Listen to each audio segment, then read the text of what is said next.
This is someone who's never been on the show before, but I mentioned he is an essayist. Very, very excited to welcome to the show Mason Clodge.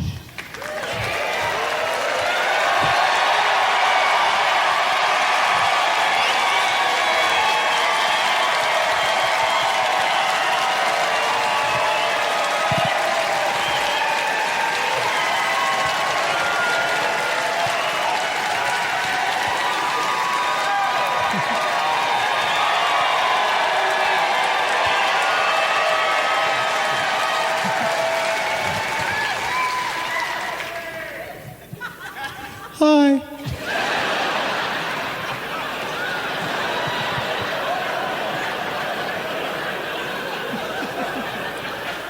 Thank you for having me here, Mr. Aukerman. Mason, Yeah. first of all, what a reception, an incredible ovation for you. Yeah, it's really nice. Thanks, everybody. I was surprised when you walked out here because I was told by my producer that you're an essayist. Yeah, I wrote an essay and won a prize. And you are obviously a young boy. Yeah, I'm 10.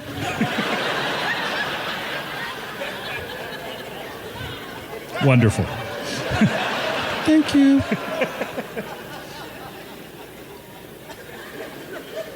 Well, that's exciting. You won a prize. Are you from Denver here? Yeah, I was born and raised in Denver. Essentially, I've lived here all my life. Although you really only have been half raised at this point. What?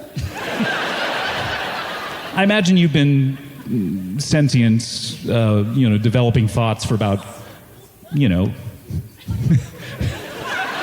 8 years at this point. You have another 8 to go. You've been half raised until you're a man. Unless, of course, you're of the faith of Judaism, in which case you would perhaps be a man. Oh, could you talk to me like I'm a kid? I didn't understand any of that. Essentially,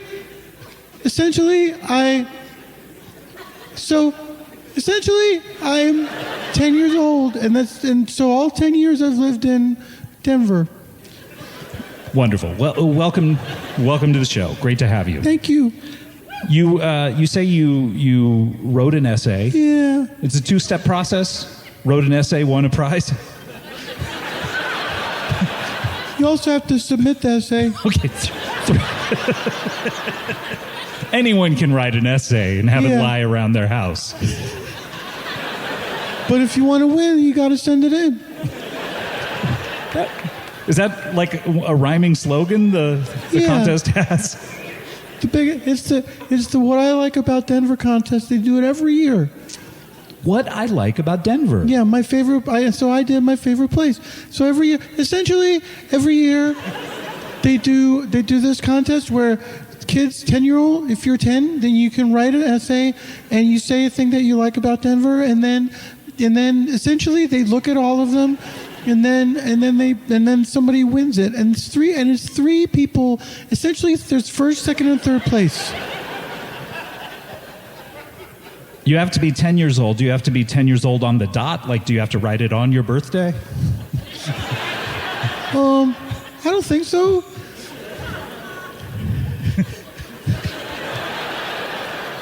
So there's no age ranges. This is just purely for 10-year-olds. Once you're 11, it's like menudo. I don't know. I know you don't know what that is.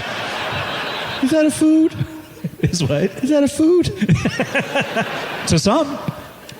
I've had tostadas. Did you like them? Yeah. Oh, great.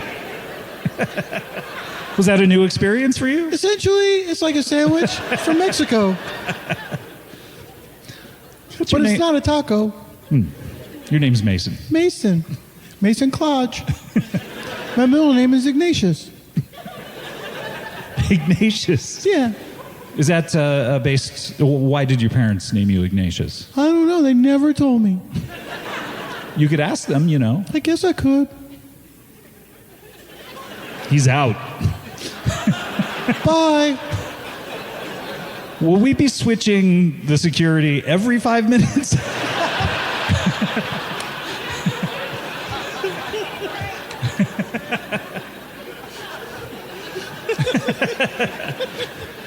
I like it. It lets them not get too drowsy. Gotta stay vigilant. So your parents are still with us? Yeah, I live with them, and they're nice about, they're good about my writing, and they always encourage it. And so they said, Mason, you should enter the contest, and essentially I did, and then I won. That's wonderful. Congratulations. Yeah. Thank you. And so when you win, you get what you get. So essentially, you get the prize. Is that what we're talking about? Yeah. It's you get a bunch of things. You get a $100 savings bond. Wow. Yeah. And when does that mature? What? Well, if you were to cash it in, how much would it be worth right now? Oh, I can't cash it in until I'm 21 years old. Ooh. And then you get $100? Yeah. Can you imagine? Then you also get a 6-pack of real Coca-Cola. Are there fake Coca-Colas out there that I don't know about? I mean, like the actual, not the store brand, but the real one. What?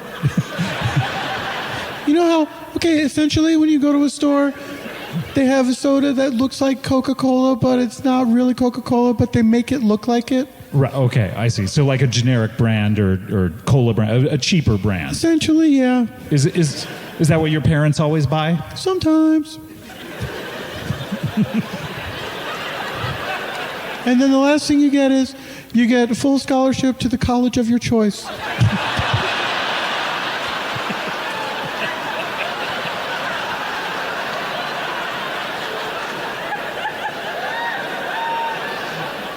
Of your choice? Yeah.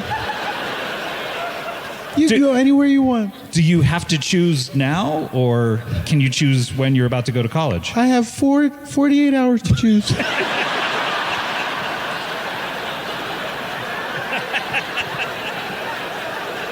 The clock is ticking, my man. I know.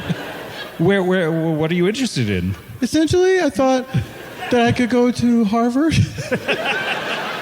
or I could go to a school to learn how to be a stuntman.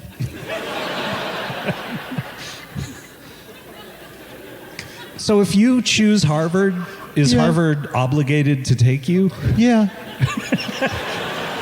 Choose Harvard. Oh, what? Do you want to hear my essay? I brought it with me. I do, yeah. Oh, I would love to hear your essay. Yeah. Thanks, everybody. This is an essay about, you were telling us what you love about Denver. Essentially, every year you have to write it. You have to write an essay when you're 10. Essentially, every year when they have 10-year-olds write an essay about their favorite thing in Denver, and so I did mine is my favorite place. Your favorite place. By Mason Clodge. Mason I. Clodge presents. Wait, you're presenting this essay? Like Fast and the Furious presented Hobbs versus Shaw? Wait, was it Hobbs versus Shaw? A lot of it, honestly, it felt like I it. thought they were friends. They had a begrudging mutual respect, but they were so mean to each other. Yeah. You saw that? Yeah. I've seen everything in the Fast and Furious universe. Even that short film that Vin Diesel directed? Yeah. Where he's playing around in the surf?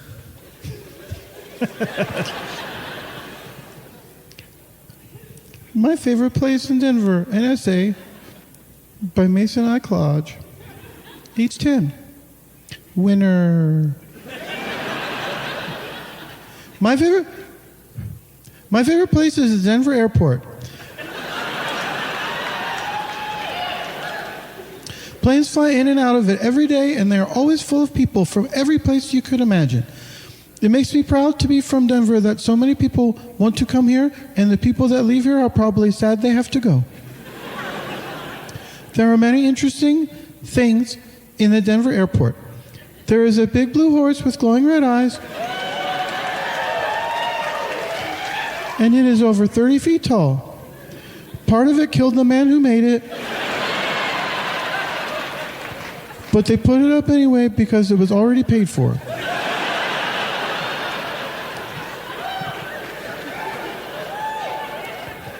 There are a lot of artworks in the Denver airport.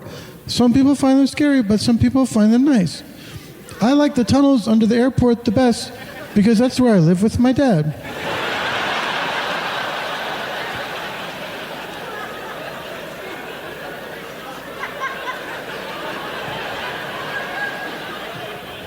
He is a lizard that walks on two legs.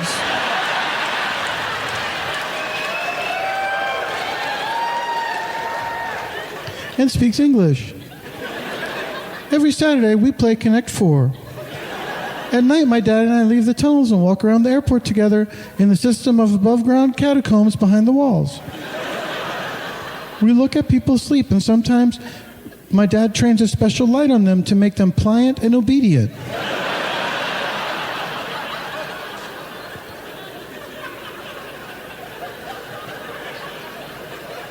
My dad says we don't need to make everybody obedient, just enough.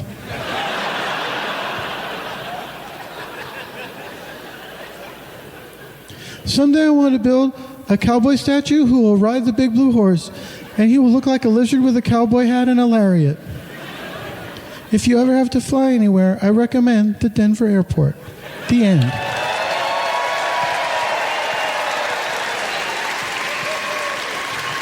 Thank you. Thank you. Thank you.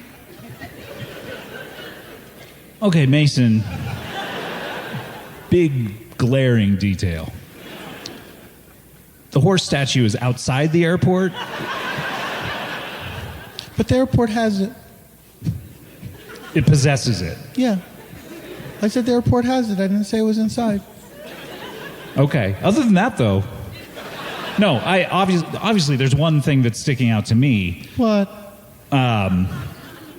Your father, the lizard man, you were saying?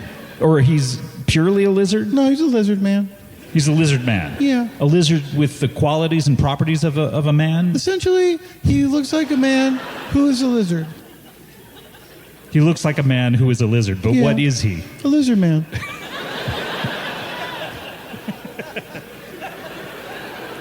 So he looks like a lizard who's a man, and he is a lizard who's a man. Yeah. So essentially, first he looks like a lizard who is a man, and then second, he is a lizard man. Okay. No. First, he is a lizard man. Secondly, he is a lizard who looks like a man, but like a lizard. Like his face is like a lizard. But he walks erect? Huh?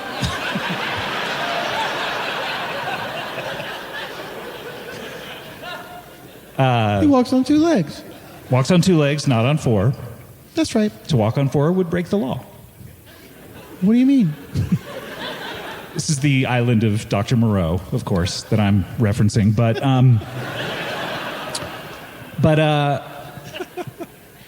are you a lizard? No, I'm a boy. Meaning you're young, but you're a human? Yeah. My dad said, I know that I don't look like my dad.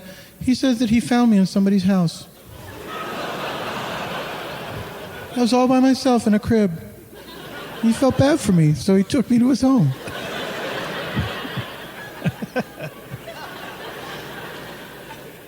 We'll get to that in a sec. So your father, what's his name? Dad. Of course. Your father is a sentient... Why do you... I don't know what that means. He has the brain of a human. Yeah, I guess. He's able to communicate. Yeah. He has feelings. He has hopes. He has dreams. I guess. Lizard creature.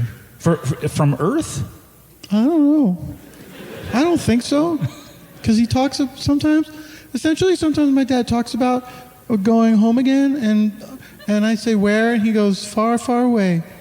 And I say, show me on the map. And he goes, it's not on the map.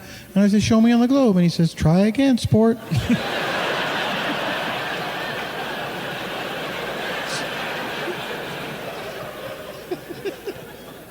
So perhaps from a parallel Earth or dimension wherein lizards rule and are at the top of the animal kingdom. Does that sound safe to say? What do you mean safe? Like, are we going to get in trouble if we say it? No, you're safe here. This is a safe space. I am glad you shared this with me. It's a unique tale. But I am concerned because some of the details in there are that you were communicating to us were that your father is trying to make human beings docile and pliant. Some of them, yeah. And what does he do with those? I don't know. They go away. They go where they're going, and then he says, the time's not right yet. And I say, the time for what? And he goes, boy, oh boy, you'll see. He did promise me that I will rule the humans. He'll set me up as their king. So I might not even go to college.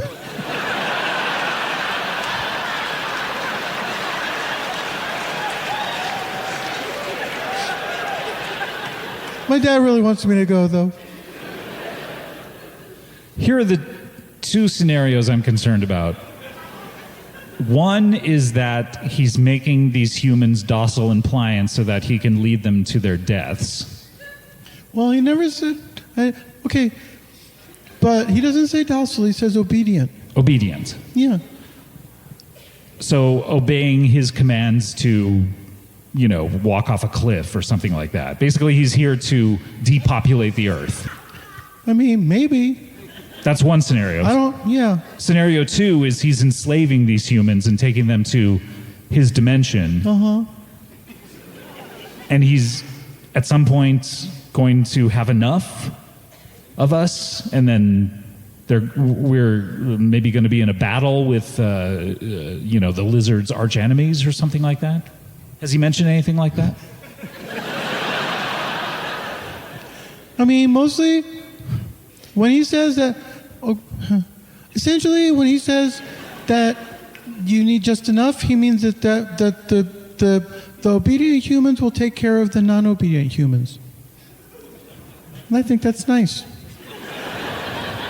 This sounds like he's trying to take over this earth, then. He's trying to subjugate a certain amount of humans, the majority of the population, who will then herd us like cattle into slavery pens. What's subjugate? Do you know what slaves are? Tell me all about it.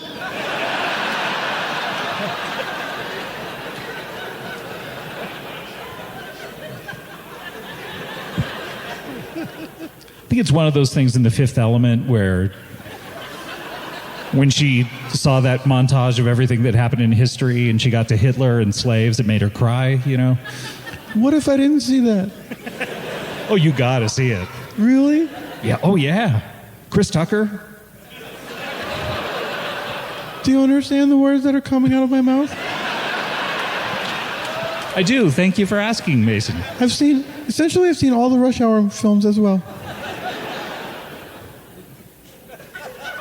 Are you... Okay, you're still number 3. Okay. I saw some movement, thought there was another swap. Are you in the middle of a double shift right now? 10 minutes instead of 5?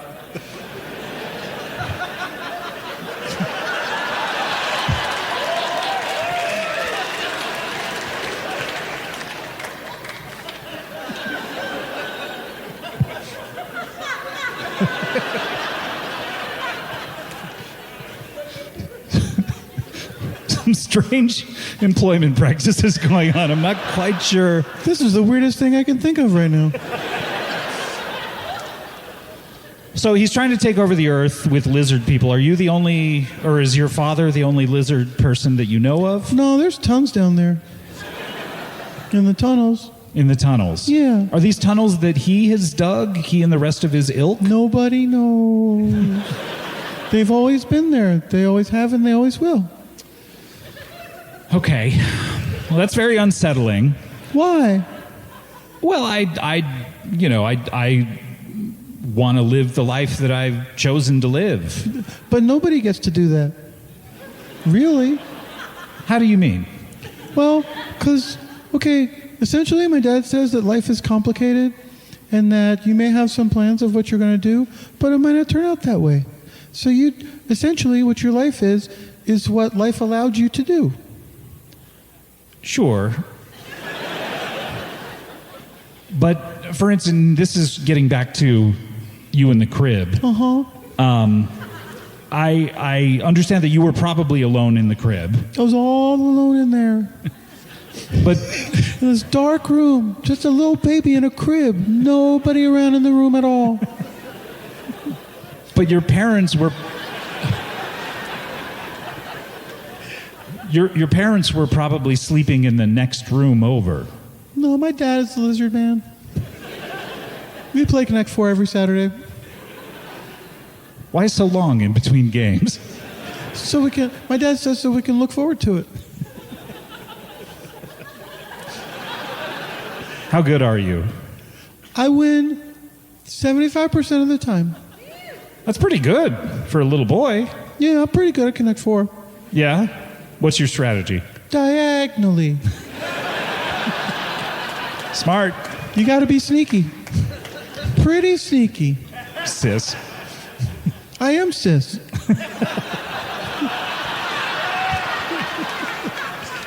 Wasn't going to ask, but great.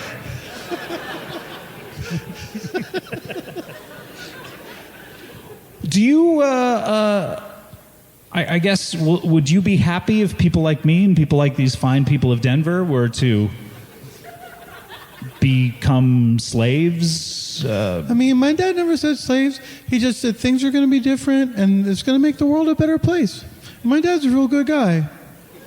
Why do you think he's such a good guy? All the other lizard people look up to him and say he's a great guy. Almost like their king? Essentially, maybe. He just wants what's best for everybody. That's why I like him so much. It just seems to me like he wants what's best for the lizards, not what's best for the human beings. And you being a human...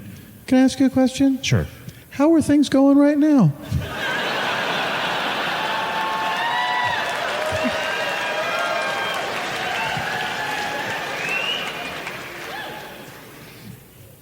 Honestly, I would take a lizard over Yeah. what's going on right now. You'll like it. We have a lot of fun in the tunnels. Do you really? Yeah. First of all, there's always an echo. And it never gets old. Do you ever ask for more in the monitors? Sometimes it's fun. Yeah. Pretend I'm on a stage. What else do you do? I mean, the Echo, Connect 4 once a week. We ride scooters down there. Wow. Because the tunnels are really long. You can go and go and go and go. You know, you can do all those things up here, other than the Echo, I guess. See? Also, we can monitor the world's governments. Have you installed some sort of surveillance? Me? I'm just a kid. Sure. Have the lizard people, do they have some sort of network of surveillance out Yeah. there? We can see into the offices of every world leader and every defense department. It's fun. It must be, is that why One time I saw the president sneeze. Okay. Is that why it's an Oval Office? You know, because it's like harder to get a good angle if there happen to be secret cameras in there? Do you know what I mean? I think that's a question for somebody else.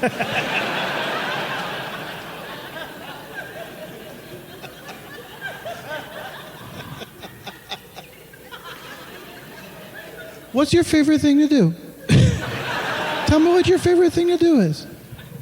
You know, I like music, and I like hanging out with friends. And How'd you like to listen to music all day with your friends? it sounds great. Yeah. What's the catch? Well, essentially, you will think that's what you're doing.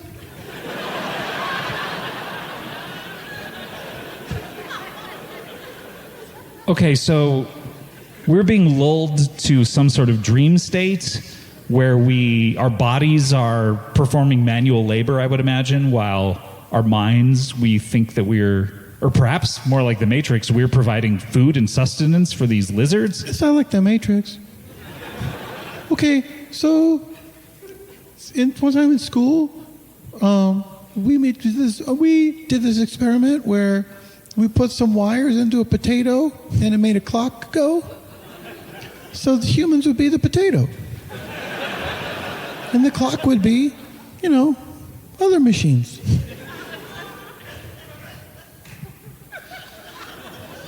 Well, a potato can't hang out with his friends and listen to music.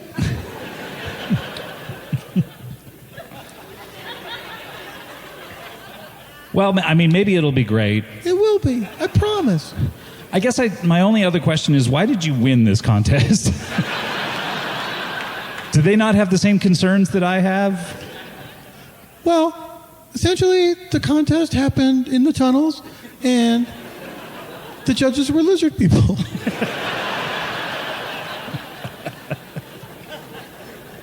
Okay. Well, congratulations, Mason. Thank you. This is like so amazing. Thank you. So nice to meet you. Thanks, everybody. Come back and keep us abreast of your progress. Sure. Yeah, Mason Clodge, everyone. Mason Clodge. Thanks, everybody. Thank you.